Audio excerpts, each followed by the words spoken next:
안녕하세요. 행운파파입니다. 요즘 뉴스에서 그린란드 이야기 많이 들으실 겁니다.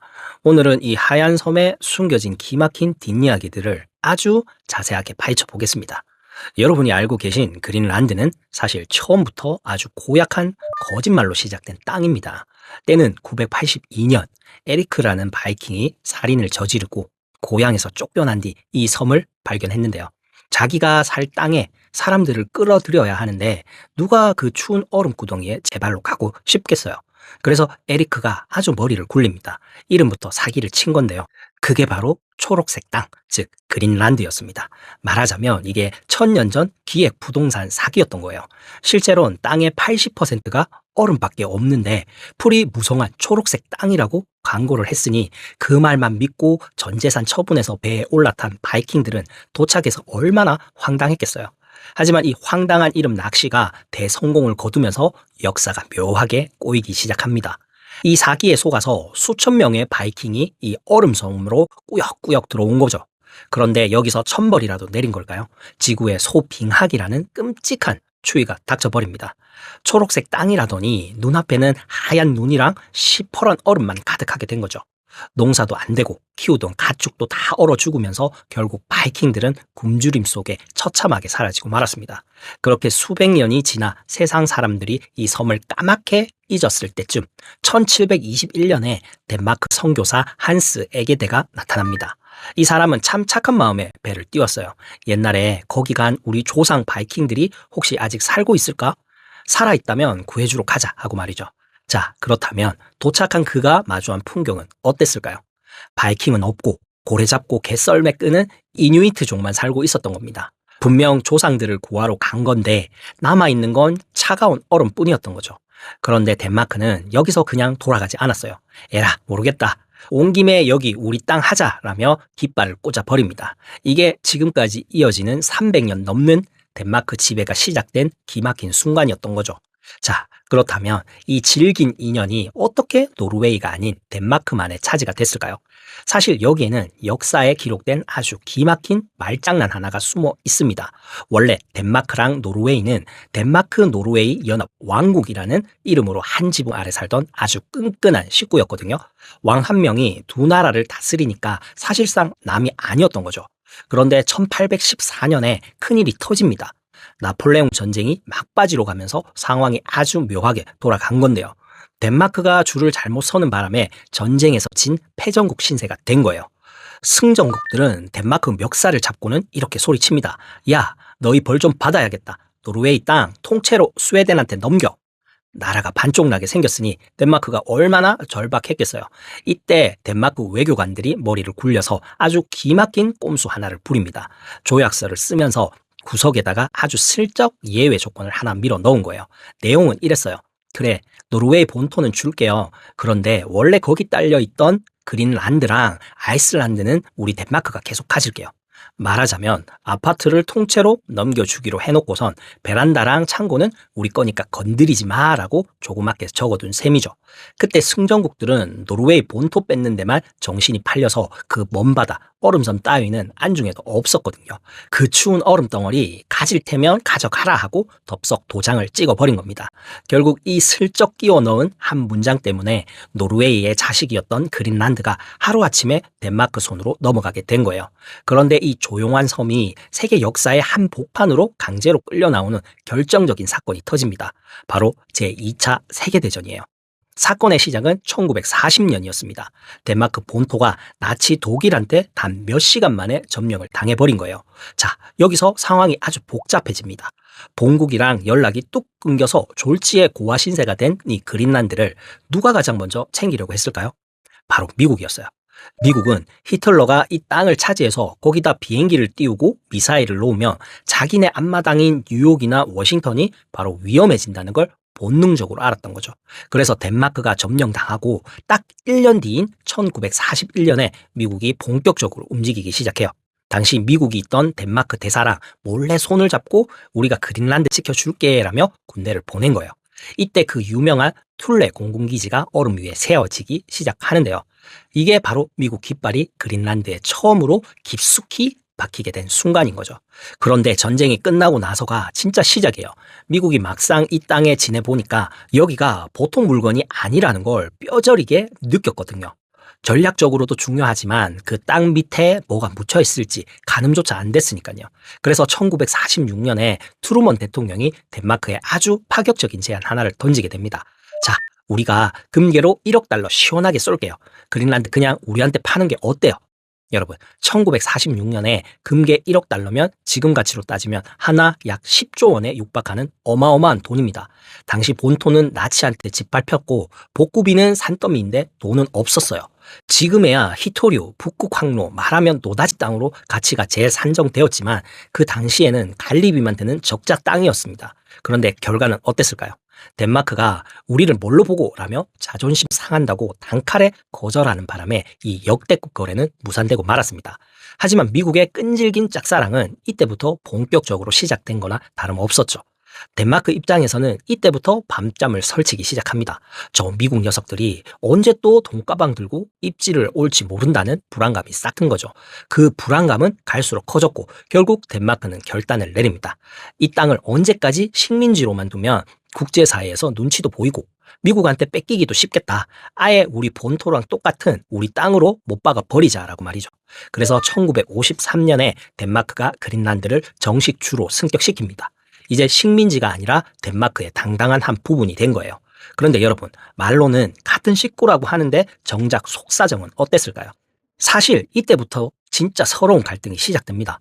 덴마크가 근대화 시킨다며 이것저것 짓긴 하는데 정작 좋은 일자리나 번듯한 새집들은 본토에서 건너온 덴마크 사람들이 다 차지했거든요. 그린란드 사람들은 자기 땅인데도 이방인 취급을 받으며 마음속에 차곡차곡 불만을 쌓아갔습니다. 그 불만이 제대로 터져버린 결정적인 사건이 바로 1973년에 일어납니다. 유럽 경제 공동체, 지금의 EU에 가입할지를 두고 벌인 투표 때문이었어요. 당시 그린란드는 수출의 90% 이상이 수산물이었거든요. 그런데 유럽 공동체에 들어가면 공동어업 정책이라는 게 있어서 다른 나라 배들이 우리나라에 들어와 고기를 잡아도 막을 수가 없는 거예요. 당시 유럽은 산업화로 자기네 바다 물고기 씨가 마른 상태였거든요. 그러니 배고픈 유럽 거인들이 그린란드의 그 풍성한 물고기 창고를 노리고 숟가락을 얹으려고 했던 겁니다. 그린란드 사람에겐 이건 명백한 약탈이었죠. 그래서 주민 70% 넘게 가입을 반대했습니다. 하지만 결과는 어땠을까요? 덴마크 본토 사람들이 찬성을 많이 하는 바람에 그린란드는 자기네 뜻과 상관없이 억지로 유럽 공동체에 끌려 들어가게 됩니다. 여기서 그린란드 사람들이 폭발하죠. 너희 마음대로 할 거면 우리도 이제 우리끼리 따로 하겠다라며 덴마크를 향한 대대적인 저항이 시작된 겁니다. 유럽 공동체에 억지로 끌려 들어간 그린란드의 분노는 대단했습니다. 덴마크도 당황했죠. 억지로 누르자니 국제사회 눈치가 보이고 그렇다고 그냥 내주기에는 아쉬운 상황.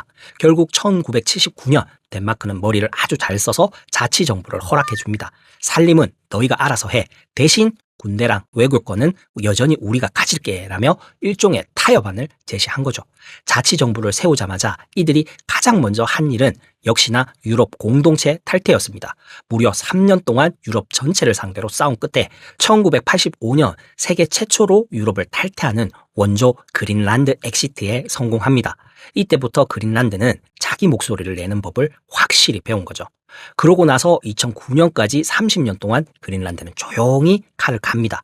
우리말을 가르치고 지도에 적힌 이름까지 싹 바꾸면서 진짜 주인으로 살 준비를 한 거죠. 자, 그런데 왜 내 땅 보물 열쇠 하나 받는데 무려 30년이나 걸렸을까요? 그동안 덴마크는 아주 치사하게 돈줄을 치고 그린란드를 가스라이팅 해왔거든요. 야, 너희 아직 혼자선 안 돼. 지원금 끊기면 당장 굶어 죽을 텐데 감당하겠어? 라며 30년 내내 겁을 준 겁니다. 그린란드는 그 서러운 소리를 들어가면서도 덴마크 돈으로 공부하고 행정 실력을 쌓으며 고시 공부하는 수험생처럼 버틴 겁니다. 진짜 실력을 길러야 덴마크가 딴소리를 못할 테니까요. 그 눈물겨운 30년의 끝에 드디어 2009년 운명의 날이 밝았습니다. 덴마크로부터 자원 소유권을 완전히 되찾아오기 위해 조약서를 새로 쓰는 국민투표가 열린 건데요. 결과는 주민 75%의 압도적 찬성. 덴마크도 이 정도 민심 앞에서는 너희 준비 안 됐잖아 라는 핑계를 더 댈 수는 없게 된 거죠. 비로소 법적으로 보물창고 열쇠를 진짜 내 주머니에 넣는데 성공하게 된 겁니다. 하지만 덴마크가 그냥 물러날 양반들이 아니었습니다. 계약서 구석에 아주 영리한 덫을 하나 놓습니다. 매년 주던 9천억 원의 보조금을 자원 수입만큼 깎겠다는 조항이었죠. 너희가 봄을 팔아서 돈 벌면 그만큼 우리가 주던 용돈은 깎을게. 결국 뼈 빠지게 일해서 돈을 벌어도 내 통장 잔고는 늘 제자리 걸음이 되게 만든 이른바 황금 족쇄를 채운 겁니다. 이 답답한 족쇄를 풀기 위해 그린란드가 2015년쯤부터 눈을 돌린 곳이 바로 중국이었습니다. 너희 공항 필요하지? 우리가 돈 빌려주고 공항 3개 시원하게 지어줄게 라며 중국 국영기업이 수조 원짜리 당근을 던진 거예요. 그린란드 입장에서는 가뭄에 담비 같았겠지만 이때 덴마크와 미국이 동시에 발을 걸고 넘어집니다. 특히 덴마크는 아주 기막힌 기술을 써요. 야, 중국 사채는 안 돼. 그건 안보 문제야. 정 돈이 필요해? 그럼 그 공항 차라리 우리 덴마크가 비상금 털어서 직접 지어줄게 라며 돈으로 중국을 밀어내 버립니다. 겉으로는 도와주는 척하지만 실상은 그린란드가 중국 손을 잡는 꼴은 죽어도 못 본다는 강대국들의 처절한 방어전이었던 거죠. 결국 중국은 쫓겨났고 그린란드는 다시 한번 강대국들의 영향력 아래 갇히게 된 겁니다. 중국까지 쫓겨나고 다시 고립된 이 틈을 누가 가장 먼저 파고들었을까요? 네, 바로 2019년 당시 트럼프 대통령입니다. 그가 어느 날 갑자기 이런 폭탄 발언을 던졌거든요. 미국이 그린란드를 통째로 사고 싶다. 이건 본질적으로 아주 큰 부동산 거래나 마찬가지다라고 말이죠. 이 소리가 나오자마자 전 세계가 뒤집혀졌습니다. 덴마크 총리는 터무니없다며 딱 잘라 거절했고 사람들은 부동산 업자 출신이라 농담도 참 거창하게 하네라며 그저 웃어 넘겼거든요. 하지만 트럼프는 진짜 진심이었습니다. 자기를 비웃었다며 예정된 국빈 방문까지 단칼에 취소해버릴 정도였으니까요. 그리고 7년이 지난 2026년 올해부터 러시아의 거대 원자력 세빙선들이 북극의 얼음을 완전히 박살내면서 이제 전 세계 컨테이너선들이 수에즈 운하 대신 북극으로 쏟아져 들어오고 있거든요. 우리 입장에서도 북극 항로는 중요합니다. 부산에서 출발한 배가 수에즈를 통하면 22,000km를 가야 하지만 북극을 통하면 15,000km로 줄어듭니다. 무려 15일이나 시간이 단축되는 바다의 고속도로가 열린 거예요. 그런데 그 고속도로 한복판에 있는 톨게이트이자 주유소가 어디냐? 바로 그린란드입니다. 이제 상황이 급해진 건 미국입니다. 내 집 앞마당 고속도로 주도권을 중국이나 러시아에 뺏길 위기에 처하자 트럼프 행정부가 아주 노골적으로 움직이기 시작했습니다. 처음에는 나름대로 점잖은 척하면서 덴마크 정부에 부동산 딜을 제안했습니다. 너희가 매년 그린란드에 쏟아붓는 그 엄청난 적자 지원금 우리가 일시로 다 털어줄게. 그리고 그린란드 주민들에게는 덴마크가 주는 것보다 훨씬 더 많은 돈을 매년 주겠다라면서 말이죠. 하지만 덴마크가 절대 안 판다라고 단칼에 쳐내자마자 미국은 기다렸다는 듯이 가면을 확 벗어버렸습니다. 덴마크 정부를 아예 건너뛰고 주민들 통장에 직접 돈을 꽂아주겠다는 이른바 현금 폭탄 카드를 던진 겁니다. 1인당 무려 1억 5천만 원, 4인 가족이면 앉은 자리에서 6억 원을 받는 겁니다. 돈으로 주민들의 환심을 사서 판을 흔들겠다는 건데요. 이게 2014년 푸틴이 크림반도를 삼킬 때 썼던 그 시나리오를 그대로 가져온 겁니다. 당시 푸틴은 총칼로 거점을 점령하고 딱 10일 만에 주민 투표를 붙였거든요. 국제법이 어떻든 주민들이 원하는 명분을 앞세워서 땅을 뿔꺽 삼킨 거죠. 지금 트럼프가 노리는 게 바로 이 미국판 크림반도 모델입니다. 처음 제안이 나왔을 때 덴마크 신문사랑 그린란드 신문사랑 같이 설문조사를 했는데 미국 국민 이야기는 그린란드 주민이 85%가 반대예요. 덴마크로부터 독립하는 건 60%가 찬성이에요. 그런데 두 번째 제안 1억 5천 이야기가 나오고 나서 그린란드 야당은 미국 가자라는 이야기를 하고 있다고 합니다. 그러니 그린란드 민심은 어떻게 바뀔지 아직 아무도 모르는 거죠. 이 상황에 유럽 국가들이 성명서를 내고 미국을 압박한다고는 하는데 정작 트럼프는 코웃음 치고 있습니다. 왜냐고요? 지금 유럽은 미국을 막을 주먹이 아예 없거든요. 냉혹한 군사력 수치를 한번 보세요. 러시아 정규군이 132만 명인데 유럽의 대장이라는 영국, 프랑스, 독일 다 합쳐봐야 겨우 50만 명 수준입니다. 미국은 뒤로는 130만 명의 정규군을 딱 세워놓고 앞에서는 1억 5천만 원이라는 돈가방을 흔들고 있는 겁니다. 동맹인 줄 알았던 국가가 돈과 힘으로 밀어붙이니 덴마크 입장에서는 정말 기가 막힐 노릇인 거죠. 상황이 이렇다 보니 지금 나토는 창설 이래 최대 위기에 빠졌습니다. 원래 나토의 핵심이 뭡니까? 한 나라가 공격받으면 모두가 도와준다는 5조 항이거든요.